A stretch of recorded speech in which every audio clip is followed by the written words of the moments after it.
नमस्कार साथियों। तो आज है 4 मई 2026। दोस्तों, बात करेंगे इस वीडियो में कुछ इंपॉर्टेंट कंपनी की स्टॉक्स के ऊपर, कुछ इंपॉर्टेंट अपडेट्स है, कुछ इंपॉर्टेंट न्यूज है। तो चलिए एक एक करके कवर करते हैं। वैसे तो बाजार की मूड काफी बढ़िया ही चल रहा है और बहुत सारे शेयर्स आज रिकवर भी किया है। आइए। अच्छा, वैसे आज 4 तारीख दोस्तों, याद रखना, बहुत सारे कंपनी की रिजल्ट आउट हुआ। कुछ दो तीन तो मैं आपको लास्ट वीडियो में दे चुका हूँ। आई होप कि आप लोगों ने देखा, नहीं देखा तो वो चेकआउट कर करना, ठीक है। आज भेल की रिजल्ट आउट हुआ, भारत हेवी इलेक्ट्रिकल लिमिटेड। और रिजल्ट दोस्तों इतना बढ़िया, इतना बढ़िया, मतलब शेयर होल्डर के लिए इससे बड़ी खबर क्या हो सकता है। पहले आप देखिए रिजल्ट, ठीक है। मतलब आप आपके पास अगर शेयर है ना, सीरियसली कह रहा हूं, आप उछलने लगोगे खुशी से। ये देखिए, मार्च 2025 भेल की इनकम था 8,993 करोड़।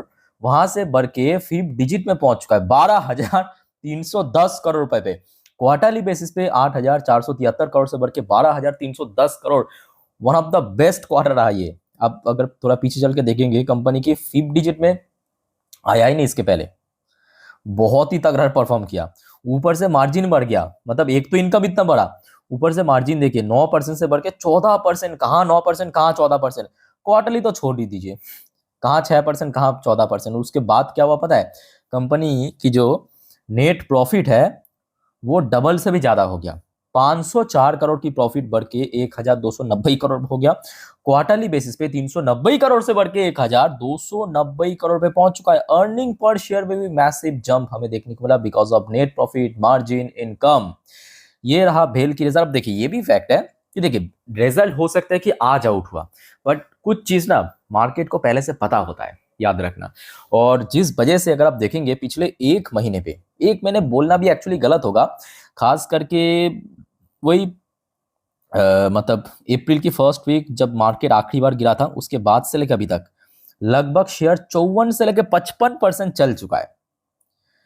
54 से लेके 55 तक चल चुका है। ये देखिए, 245 तक शेयर गिर गया था और आज आप देखिए शेयर लाइफ टाइम हाई पे चल रहा है। 6 महीने पे 41% की रिटर्न, एक साल पे 65% की रिटर्न पे बैठा है। 5 साल की पीक में, मतलब जो इसकी प्रीवियस हाई था 325, उसको तो कब का क्रॉस करके शेयर निकल ही गया। और आज शेयर अपना लाइफ टाइम हाई अचीव किया है 400 के नंबर पे, बट वहां पे सस्टेन नहीं हो पाया, मतलब 400 को ब्रेक नहीं कर पाया। इमीडिएटली ब्रेक करना भी थोड़ा सा मुश्किल होगा। आई होप कि बहुत जल्दी ब्रेक कर देगा, ठीक है। सो कल भेल की शेयर के ऊपर नजर रखना। अभी देखिए एक एक करके जो डिफेंस कंपनियां ना, मेरे बात को नोट करते जाइए, या इलेक्ट्रॉनिक कंपनियां, वो सब अभी रिकवर कर रहा है या तो ब्रेकआउट दे रहा है। आज बहुत सारे कंपनी दे चुका है। अच्छा, बाय द वे दोस्तों, अदानी ग्रुप के 3 शेयर एक साथ कवर करेंगे। एक अदानी पोर्ट, दूसरा अदानी पावर, तीसरा अदानी इंटरप्राइज। पहले आप देखिए अपडेट क्या है। जेफरीज, आपको पता होगा, एक ग्लोबल ब्रोकरेज फर्म, जेफरीज की तरफ से बेस्ड ऑन Q4 रिजल्ट भी आप कह सकते हो, इन 3 अदानी ग्रुप की स्टॉक्स को पीक किया है। एक बार मैं आपको दिखाना चाहता हूं, ये देखिए, और साथ में बढ़िया टारगेट दिया। एक तो अदानी पावर, दूसरा अदानी पोर्ट और तीसरा अदानी एंटरप्राइज। ये तीनों में, मतलब तीनों पे बाई करने की रेटिंग दिया है। बाई करने की रेटिंग, टारगेट आप थोड़ा देख लीजिए। सबसे पहले अदानी पोर्ट, जो कि one of the best company है अदानी ग्रुप में, valuation wise, performance wise, dividend wise. तो इसमें जो प्रीवियस टारगेट दिया था 1,825, इसको बढ़ा के 1,980 की अपग्रेड किया है टारगेट में। दूसरी बात, आप अदानी पावर को ले लीजिए। प्रीवियस टारगेट दिया था जेफरीज ने 185 की, उसको तो कब का क्रॉस करके निकल गया। फ्रेश टारगेट दिया 255 की। उसके बाद आ जाइए आपकी अदानी एंटरप्राइज। अदानी एंटरप्राइज में जो पहले टारगेट दिया था 2,600 की, इस बार फ्रेश टारगेट दिया 2,800 की। ओके, तो ये रहा आपके अदानी ग्रुप की 3 one of the best company. और शेयर में भी आज बहुत अच्छा मूवमेंट हुआ। अदानी एंटरप्राइज की शेयर लगभग 2.5-3% ऊपर क्रॉस किया है और शेयर फिलहाल अपना 52x हाई पे पहुंच चुका है। अभी भी देखिए लाइफ टाइम हाई पे पहुंचना बाकी है, बिकॉज जब गिरावट हुआ था आपके, वही 2023 की शुरू शुरू की बात है, वही आपके हिंडनबर्ग रिसर्च की।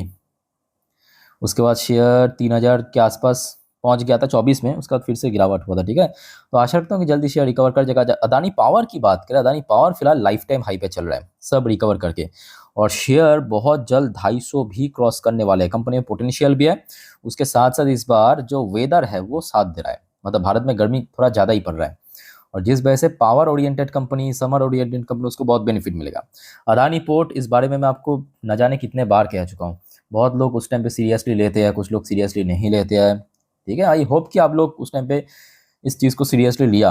शेयर ऑलरेडी 25-26% पहुंच चुके हैं ऊपर। ये भी अपना लाइफ टाइम हाई पे चल रहा है और आशा रखता हूँ कि बहुत जल्दी ये भी 2,000 को ब्रेक कर जाएगा। अच्छी कंपनी है और इनमें से चार ही कंपनी की रिजल्ट इस बार बढ़िया था, ठीक है। अच्छा उसके बाद दोस्तों आ जाइए आइडिया फॉर्ज। तो एक्चुअली बहुत सारे आज कमेंट आया था कि सर आइडिया फॉर्ज के ऊपर थोड़ा कवर करना आप लोग, मतलब आप क्यों सडनली शेयर में 20%। देखिए ऑलरेडी मैं आपको बृहस्पतिवार के दिन अपडेट दे चुका था। बृहस्पतिवार मतलब बाजार क्लोज होने के बाद क्या हुआ था, आइडिया फॉर्ज की रिजल्ट आउट हुआ था। और इस बार रिजल्ट में अलग क्या था पता है, कंपनी बैक टू बैक 1.5 साल लॉस जनरेट करने के बाद प्रॉफिट जनरेट कर लिया।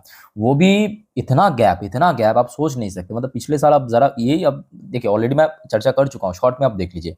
इनकम 20 करोड़ से बढ़ के 141 करोड़, क्वार्टरली बेस पे 32 करोड़ से बढ़ के 141 करोड़, समझ पा रहे हो ना। मार्जिन का तो बात मत करना। लास्ट ईयर पे 108% नेगेटिव में था मार्जिन, लास्ट क्वार्टर में 84% नेगेटिव में था, इस बार 44% की मार्जिन। तो कंपनी की जहाँ पे लॉस हुआ था लास्ट ईयर पे 26 करोड़, लास्ट क्वार्टर में 34 करोड़, 60 करोड़ की प्रॉफिट जनरेट किया। तो होगा नहीं 20% करोड़। है तो छोटे कंपनी, बड़े कंपनी होता तो चलो ठीक है 20% सर्किट ना लगे 5-6% चल गया। है तो छोटे कंपनी ना, छोटे सर्किट मतलब छोटे कंपनी में क्या होता है, सर्किट लगना आसान हो जाता है। मतलब जब गिरावट के समय क्या होता है कि छोटे कंपनी बहुत आसानी से जैसे गिर जाता है, एक एक दिन में 20%, 15%, 10%, आप लोगों ने नोटिस किया होगा।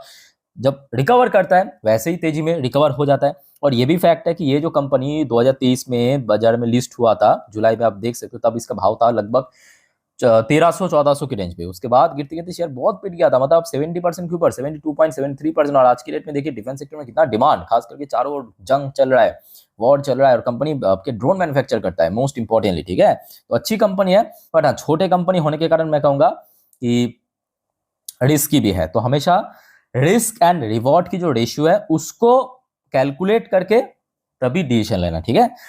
अच्छा उसके बाद दोस्तों आ जाइए आईपीओ के जीएमपी। कुछ आईपीओ अभी प्रीमियम अच्छा चल रहा है, जैसे कि रिकॉर्ड स्टूडियोज 29% की प्रीमियम चल रहा है। बैकबैन रियट रियलिटी सेक्टर की आईपीओ है, 4% की प्रीमियम चल रहा है। ऑन ईएमआई टेक्नोलॉजी 0.88% की प्रीमियम चल रहा है। बाकी तो मोस्टली लिस्ट हो चुका है। चलो आगे बढ़ते हैं दोस्तों अगले टॉपिक पे, बट उसके पहले बस एक छोटा सा रिक्वेस्ट आप सभी को, दोस्तों अगर आपने अभी तक चैनल को सब्सक्राइब नहीं किया ना, देर किस बात की, फटाफट करके रख दीजिए दोस्तों, ऐसे इन्फॉर्मेटिव जानकारी हमेशा पाने के लिए। और याद रखना कल क्योंकि निफ्टी 50 की वीकली एक्सपायरी है, तो आज रात की जो 10:30 की वीडियो आएगी इस चैनल पे देखना मत भूलना प्लीज, ठीक है। उस पर हम नेक्स्ट डे मार्केट प्रेडिक्शन, पूरे दिन शेयर मार्केट की अपडेट को सब कुछ चर्चा करेंगे, ठीक है। तो सारे वीडियो तो फ्री ऑफ कॉस्ट ही है, तो सारी जानकारी आपको मिल जाएगा, बस आप चैनल को सब्सक्राइब कर लीजिए। बाद में आप लोग भी भूल जाते हैं, ठीक है, फटाफट करके रख दीजिए। टाटा टेक्नोलॉजी दोस्तों, ये जो है ना मैं कहूंगा ये थोड़ा सा underrated company, underrated share, but long term के लिए डार्क हॉर्स है, लॉन्ग टर्म के लिए डार्क हॉर्स है। आप लोग ये जो पूछते हो ना बीच बीच में कि सर डेटा सेंटर कौन कौन सी कंपनी काम कर रहा है डेटा सेंटर सेक्टर के ऊपर, तो दोस्तों एक तो हो गया आपका वो, उसका नाम क्या है एक बार मैं आपको देख के बताता हूँ, जस्ट अ मिनट। एक बार तो बता दिया था आप लोगों को, हाँ नेटवेब टेक्नोलॉजी। एक तो आपकी नेटवेब टेक्नोलॉजी हो गया, दूसरा आपकी ये टाटा टेक्नोलॉजी, ये भी आपकी डेटा सेंटर के ऊपर काम करने वाली कंपनी। और आज की डेट में आप देखिए दुनिया भर की तमाम कंपनी इसके ऊपर निवेश करा है, डेटा सेंटर की सेक्टर्स के ऊपर। ओके, तो ये बहुत फ्यूचरिस्टिक सेक्टर है और कंपनी दोस्तों अभी अपना परफॉर्मेंस दिखा रहा है, दिखाना शुरू किया। अच्छा कंपनी का आज रिजल्ट आउट हुआ है, थोड़ा देख लीजिए। कंपनी की इनकम रहा 1572 करोड़ रुपए, ईयरली बेसिस पे बहुत तगड़ा ग्रो किया, क्वार्टरली बेस पे भी बहुत अच्छा ग्रो किया, 1286 करोड़ से बढ़ के 1572 पे पहुंच चुका है। मार्जिन की बात करें, मार्जिन इस बार ईयरली थोड़ा सा श्रिंक हुआ है जरूर, बट बीच में जो क्वार्टरली काफी ड्रॉप हो गया था वो रिकवर कर चुका है। अच्छा अदर्स इनकम में भी अच्छी इनकम जनरेट किया, बट मोस्ट इंपॉर्टेंटली कंपनी की प्रॉफिट जो है 189 करोड़ से बढ़ के 204 करोड़ पे पहुंच चुका है। और क्वार्टरली बेसिस पे तो खैर 7 करोड़ से 204 करोड़ बताने की जरूरत नहीं है, ठीक है। अर्निंग पर शेयर भी बढ़ गया, तो आशा रखता हूँ कि कल टाटा टेक्नोलॉजी के शेयर में एक बहुत अच्छा रिकवरी हो सकता है, जैसे कि आज आइडिया फॉर्ज में हुआ था। आइडिया फॉर्ज में प्रॉब्लम क्या था पता है, आइडिया फॉर्ज की बैक टू बैक लॉस, ये देखिए कंपनी की, अब देखेंगे बैक टू बैक लॉस हुआ था 1.5 साल से, बैक टू बैक लॉस, लगभग 7-8 क्वार्टर से लॉस हो रहा था। प्रॉफिट हो गया ना, झटका लगा मार्केट को, भाई प्रॉफिट जनरेट कर लिया, अब चलो खरीदो। वैसे ही कल टाटा टेक्नोलॉजी में हो सकता है।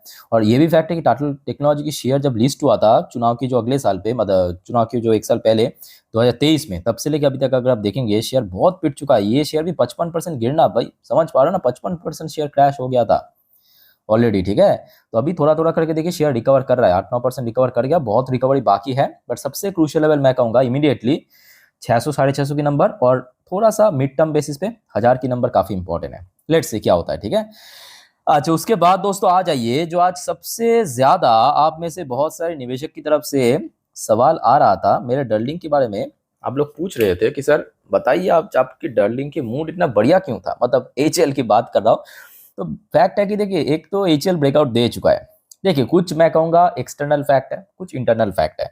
एक्सटर्नल फैक्ट की बात करें, पिछले काफ़ी महीना हो चुका है, 6-7 महीना हो चुका है कि एचएल की शेयर 4,500 के नीचे-नीचे ट्रेड कर रहा है और इसमें कोई रिकवरी नहीं होता, ब्रेकआउट नहीं होता।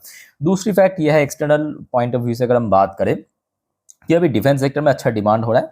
मोस्टली जो डिफेंस कंपनी की स्टॉक्स है वो ब्रेकआउट दे रहा है, तो उसके साथ साथ एक ट्रेंड रिवर्सल देखने को मिला एचएल की शेयर में, क्योंकि काफी महीना हो चुका है, इसमें भी कोई स्ट्रॉन्ग रिकवरी नहीं हुआ। अगर हम इंटरनल फैक्ट की बात करें, इंटरनल फैक्ट, ठीक है, तो लास्ट डे दोस्तों आपको याद होगा, मैं आपको एक इंफॉर्मेशन शेयर किया था, एचएल की जो सी chairman cum managing director, CMD, वो बदलाव हुआ है। ठीक है, बदलाव हुआ है। जो पहले था डी के सुनील, इन्होंने स्टेप डाउन किया और उनकी जगह अपॉइंट किया है कोटा रवि को। अब देखिए, कोई भी कंपनीज के लिए याद रखना, सीईओ, सीएफओ, सीओओ, ये सब जो पद में रहता है, एमडी, चेयरमैन, बहुत वाइटल पोजीशन, क्योंकि ये लोग ही डिसीजन लेते हैं कंपनी की फ्यूचर के ऊपर। तो जिस वजह से यहाँ पे मार्केट बहुत ही पॉजिटिवली रिएक्ट किया। दूसरे फैक्ट ये भी है, मैं कहूँगा थोड़ा इंटरनली, कि बहुत जल्दी कंपनी की Q4 की रिजल्ट आउट होगा, और क्योंकि इस बार Q4 है तो फाइनल डिविडेंड कंपनी दे सकता है। ठीक है, तो इस बारे में कुछ भी आपको मतलब जानकारी मिल गया तो जरूर मैं आपको इन्फॉर्म कर दूंगा। बेस्ट पार्ट यह है कि आज सिर्फ ना केवल मतलब शेयर में 5% की गेनिंग था, 4,500 की क्रूशियल लेवल शेयर ने ब्रेकआउट दिया है। अब आगे कहाँ तक जा सकता है तो आप देखेंगे, 2025 में शेयर मोस्टली टाइम 4,000, वही 850, 5,000 इस रेंज के आसपास बहुत स्ट्रगल किया। तो इमीडिएटली मैं कहूँगा 4,850 और उसके बाद 5,000, ये जो दो लेवल है, ये एक स्ट्रॉन्ग हर्डल दे सकता है। तो एक एक करके ब्रेकआउट करना पड़ेगा, उसके बाद तो सीधा सीधा शेयर की लाइफ टाइम हाई भी पहुंच जाएगा। ठीक है, अच्छा, वैसे दोस्तों ब्रेकआउट तो आज हो चुका है, पर उसके साथ साथ मैं आपको ये भी थोड़ा सा अलर्ट करना चाहूंगा कि कल यानी 5 तारीख रेलवे स्टॉक्स में भी ब्रेकआउट हो सकता है। क्योंकि देखिए, यहाँ पे मैं न्यूज बेस में बात नहीं कर रहा हूँ, मैं टेक्निकल बेस बात कर रहा हूँ। ठीक है, अगर आपको थोड़ा सा टेक्निकल नॉलेज है या टेक्निकल चीज आपको पता है तो आप चार्ट पर देख लेना। यहाँ पे जो है ना, आरवीएनएल की बात करें, आईएफसी की बात करें, इवन रेलटेल, इरकॉन, उसके शेयर में एक ब्रेकआउट पैटर्न बना चुका है, ब्रेकआउट पैटर्न। ठीक है, तो बहुत ही जल्द इन दो कंपनी या जितने भी रेलवे स्टॉक्स है ना, वहाँ पे ब्रेकआउट हो सकते हैं, पॉजिटिवली ब्रेकआउट। और इस बार हमने देखा, अभी तक तो देखिए कंपनी की रिजल्ट आउट नहीं हुआ, बट फिर भी जितने भी कंपनी की रिजल्ट आउट हुआ है रेलवेज की, अच्छा रहा रिजल्ट, है ना। सो आरवीएनएल की बात करें, इमीडिएटली जो 300 से लेके 310 जहाँ पे शेयर रिसेंटली स्ट्रगल कर रहा था, ये इंपॉर्टेंट लेवल है। और आईएफसी की बात करें तो 115 जहाँ पे शेयर 2025 में काफी बार सपोर्ट मिला था, यही लेवल को अभी ब्रेक करना जरूरी है। और दूसरी फैक्टर देखिए, ये भी मैं कहूंगा कि मार्केट की सेंटीमेंट को भी बहुत कुछ डिपेंड करेगा। और फिलहाल दोस्तों यूएस मार्केट ओपन हुआ है और आप देख ही सकते हो कि नैस्डैक की पोजीशन काफी बुलिश चल रहा है, डॉ जोन्स भी रिकवर के मोड में आ चुका है, गिफ्ट निफ्टी की पोजीशन भी ऊपर चल रहा है। सो इस बारे में दोस्तों आपको मैं आज रात की 10:30 की वीडियो में और डिटेल में समझा दूंगा, मिस मत करना देखना। और कोई आपका कंफ्यूजन डाउट है कमेंट करके प्लीज पूछना जरूर। वीडियो अच्छे लगे तो लाइक करना, चैनल को सब्सक्राइब करना, शेयर जरूर करना। टेक केयर, बाय बाय, जय हिंद।